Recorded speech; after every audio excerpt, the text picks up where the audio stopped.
আপনাদের মাঝে কে আছেন জান্নাতে একটা বালাখানা ক্রয় করবেন? আমি এই মুহূর্তে ওই বালাখানা তাকে দিয়ে দিব।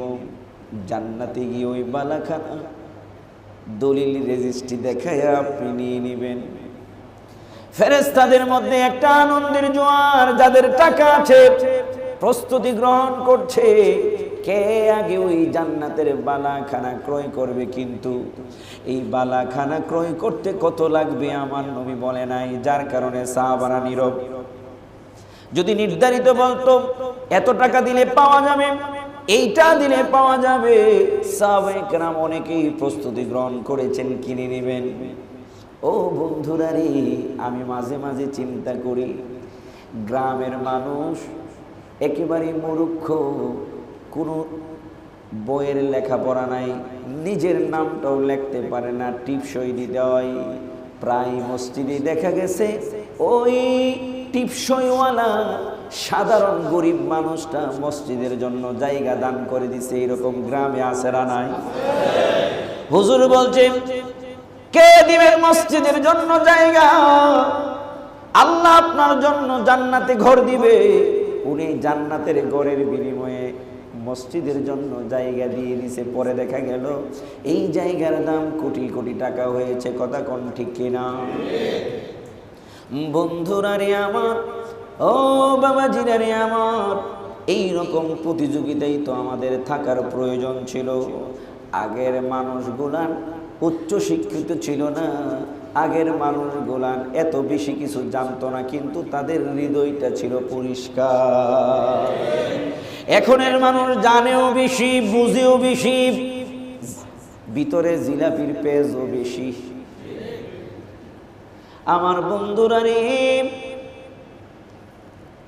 আল্লাহর নবী রাহমাতাল লিল আলামিন নবী মসজিদে নববীর মধ্যে ঘোষণা করলেন কে জান্নাতের বালাখানা কিনে নিবে, আমি নবী এখন তোমাদেরকে লিখে দিয়ে দিব। সাহাবায়ে কেরাম যারা টাকাওয়ালা, চেহারার মধ্যে আনন্দের একটা উৎফুল্ল ভাব। আমার নবী বলে নাই কত টাকা কত কি, এবার চিন্তায় পড়ে গেল, অপেক্ষা করতেছে আল্লাহর নবী দ্বিতীয় স্টেপ কি বলে একটু শুনি। আমার নবীর সাহাবারা প্রস্তুত, হাত তুলবেন, বলবেন ইয়া রাসূলুল্লাহ, নবী গো আমি জান্নাতের বালাখানা কিনে নিতে রাজি। আল্লাহর নবী বলেন নাই কি কি? যারা হাজী সাহেবরা মসজিদে নববীতে গিয়েছেন, ওই মসজিদে নববী 22 নম্বর গেট, 22 নম্বর গেটের সামনের জায়গাটা ছিল একটা খেজুরের বাগান। এক ইহুদির খেজুরের বাগান ছিল মসজিদে নববী। ওই খেজুরের বাগানের কাছে ছিল একটা কূপ। ইহুদি মুসলমান সাহাবীরা যখন মসজিদে আসতো পানি নেওয়ার জন্য, ওযু করার জন্য, ওই ইহুদি লোকটা খেজুর বাগানে ঢুকতে দিত না, ওই কূপ থেকে পানি নিতে দিত না। একদিন আমার নবী তাকিয়ে দেখেন একজন সাহাবীকে খেজুর গাছের সাথে বেঁধে রাখা হয়েছে। আল্লাহর নবী ফজরের নামাজের সময় আসলেন, দেখলেন খেজুর গাছের সাথে বাঁধা, নবী কিছু বলে নাই। জোহরের নামাজে আসলেন, তখনও দেখেন খেজুর গাছের সাথে বাঁধা, কিছু বলে নাই। আসরের সময় আসলেন, খেজুর গাছের সাথে বাঁধা, কিছু বলে নাই। মাগরিবের সময় আসলেন, তখনও দেখলেন খেজুর গাছের সাথে বাঁধা, কিছু বলে নাই। এশায় আসলেন, তখনও দেখেন খেজুর গাছের সাথে সাহাবী বাঁধা, আল্লাহর নবী কিছু বলে নাই। পরের দিন ফজরে আসলেন, এসে দেখেন সাহাবী খেজুর গাছের সাথে বাঁধা। আল্লাহর নবী এবার চোখের পানিটুকু ছেড়ে দিয়ে ইহুদিকে ডেকে বললেন, ইহুদি রে, আমার সাহাবী কি এমন অন্যায় করেছে, তুমি খেজুর গাছের সাথে আমার সাহাবীকে বেঁধে রেখেছো? ইহুদি ডাক দিয়ে বলেন, আপনার সাহাবী কিচ্ছু করে নাই, এই সাহাবীর দুইটা ছোট্ট ছোট্ট বাচ্চা আমার খেজুর বাগানে এসে খেজুর টুকায়া নিয়ে গেছে। এই অপরাধে বাচ্চাগুলানকে পাই নাই, আপনার ওই সাহাবী বাচ্চাদের আব্বাকে খেজুর গাছের সাথে বেঁধে রাখলাম। আমার নবী চোখ দিয়ে পানি ছেড়ে আল্লাহকে ডাক দিয়ে বলে, আল্লাহ গো, মসজিদে নববীর পাশে আমার সাহাবায়ে কেরাম খেজুর বাগানে আসবে, এই খেজুর বাগানের পাশে কূপ আছে, কূপ থেকে পানি নিবে। এই সাহাবীর এইরকম কষ্ট দিচ্ছে, আমার সহ্য হচ্ছে না। ও আল্লাহ, একটা সুন্দর ফায়সালার ব্যবস্থা করে দাও। আমার আল্লাহ ডাক দিয়ে বলে, বন্ধু,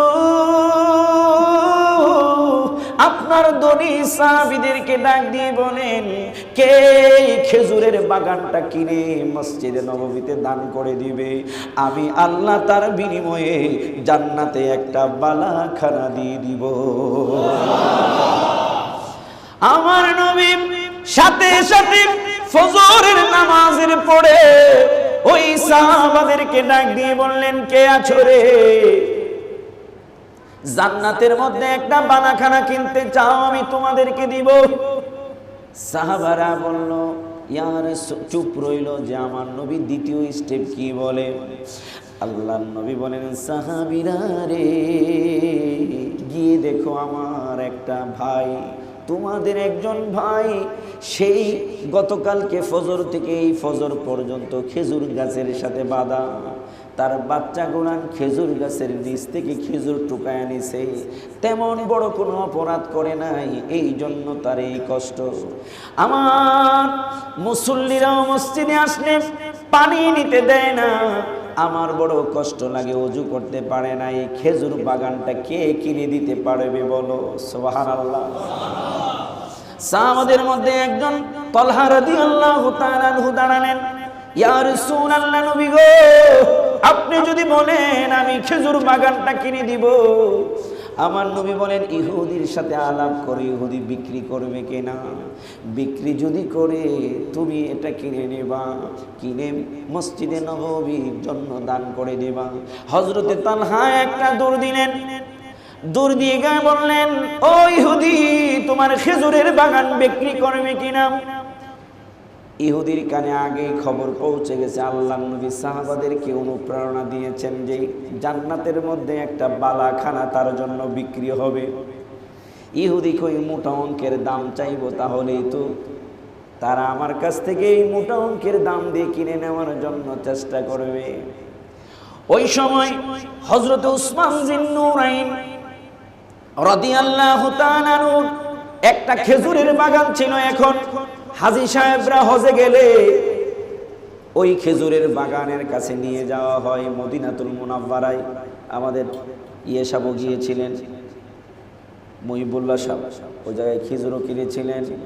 ওই খেজুরের বাগানে হাজী সাহেবদেরকে যখন জিয়ারায় যাওয়া হয়, খেজুরের বাগানে যাওয়া হয়।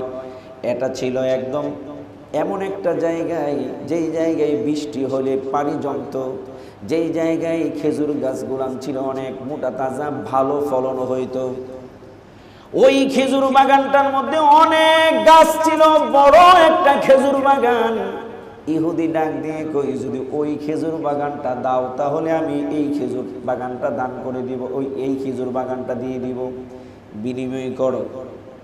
আমার বন্ধু বাবারা, ভাইয়েরা, হযরতে তালহা ডাক দিয়ে কই, ভাই রে, ওই খেজুরের বাগানের মালিক তো আমি না, আমি ওই খেজুরের বাগান ছাড়া তোমাকে এই খেজুরের বাগান দিব না, টাকার বিনিময়ে আমি বিক্রি করব না। যেই খেজুরের বাগানটা ইহুদির ছিল তার মধ্যে গাছ তেমন ছিল না, 100-150 গাছ হইতে পারে। ওই বাগানটা বৃষ্টি হলে পানি জমে, ভালো ফলন হয়। ওই বাগানের মাঝে গাছ ছিল কয়েক হাজার। হযরতে তালহা খবর নিল, ওই খেজুর বাগানটা হলো আমার ভাই উসমান যিন্নুরাইনের। উসমান যিন্নুরাইনের কাছে বলা হলো, উসমান যিন্নুরাইন, ইহুদি রাজি হয়েছে বাগান দিয়ে দিবে, তবে আমি অপারগ, সে টাকার বিনিময় দিবে না। ওই বাগানটা যদি দিয়ে দেওয়া হয় তাহলে এটা সে দিয়ে দিবে, এটা সে কি বলে আমাদের কাছে বিক্রি করবে। হযরত উসমান মুস্কি একটা হাসি দিয়ে বলে, ও তালহা রে, ফায়সালা আমার আল্লাহ করেছেন, আমি মনে হয় জান্নাতের বালাখানার মালিক হয়ে গেলাম। আমার নবীর কাছে ডাক দিয়ে বলে, ইয়া রাসূলুল্লাহ, নবী গো, ওই খেজুরের বাগানটা আমি দিয়ে দিলাম। আল্লাহর নবী ডাক দিয়ে বলে, উসমান, এটা কি বলো? এই খেজুরের বাগানের মধ্যে মাত্র কয়েকটা খেজুর গাছ, তোমার খেজুরের বাগানটা কত বড় বাগান, এরপরে ওই বাগানের ফলন ভালো, কারণ বৃষ্টি হলে পাহাড় থেকে ওই জায়গায় পানি নামে, পানি জমা থাকে, যার কারণে এই খেজুর বাগানের ফলন ভালো। উসমান জিন্নুরাইন ডাক দিয়ে বলে, নবী গো, এর চাইতেও যদি দামি কিছু আমার কাছে চাইতো, ইহুদিকে আমি দিয়ে এই খেজুরের বাগানটা আপনার হাতে সঁপে দিতাম। আল্লাহ নবী মুস্কি একটা হাসি দিয়ে উসমান জিন্নুরাইনকে বললেন, উসমান, এই খেজুরের বাগানের বিনিময়ে জান্নাতের বালাখানাটা তুমি আমার আল্লাহর কাছ থেকে চেয়ে নিবে। মসজিদে নববীর 22 নম্বর গেট, সামনে যে জায়গাটা, বিশেষ করে দক্ষিণ পাশটা, 22 নম্বর গেট দিয়ে বের হওয়ার সময় হাতের ডান পাশ, এখন এই জায়গায় একটা আছে, কি বলে, উজুখানা এবং টয়লেটের ব্যবস্থা আছে নিচে, মাটির নিচে। এই জায়গাটার একদম মহিলাদের জায়গা পর্যন্ত, ওই পাশটা পর্যন্ত একজন ইহুদির খেজুর বাগান ছিল। এবং মসজিদে নববীর 22 নম্বর গেট দিয়ে ঢুকলেই হাতের বাম পাশে এখনো কার্পেটের নিচে ওই কূপটা আছে। এই কূপটা যদিও ঢেকে দেওয়া হয়েছে, কিন্তু কূপের চিহ্নটা এখনো আছে। আমি অনেককে দেখাইছি ওই কূপটা, ওই কূপের চিহ্নটা এখনো আছে। হযরত উসমান জিন্নুরাইন রাদিয়াল্লাহু তাআলা বড় অনেক দামি একটা খেজুর বাগানের বিনিময়ে ছোট্ট এই টুকরা জায়গাটা মসজিদে নববীতে আমার নবীর হাতে তুলে দিলেন। বিনিময় চেয়েছেন কি? কথা কয় না, কি? জান্নাতের বালাখানা, জান্নাত চেয়েছেন। জান্নাতের বালাখানা পাওয়ার জন্য সাহাবায়ে কেরাম প্রতিযোগিতা লেগে গেছে যে আমার যা প্রয়োজন সব দিয়ে হলেও ইয়া রাসূলুল্লাহ আমি ওই জান্নাতেরটা চাই, কারণ দুনিয়ার সব কিছুর চাইতে জান্নাতের দাম কম না বেশি? আওয়াজ দিয়ে বলুন, কম না বেশি? ওই জান্নাত আমরা চাই কি চাই না? ওই জান্নাতে যদি যেতে হয় তাহলে এই জান্নাতি কাজ দুনিয়ার জমিনে করার দরকার আছে না নাই? সাহাবায়ে কেরাম প্রতিযোগিতা লেগে দিত, প্রতিযোগিতায় থাকতো আমি কার আগে কে জান্নাতের ঠিকানাটা ক্রয় করতে পারবে।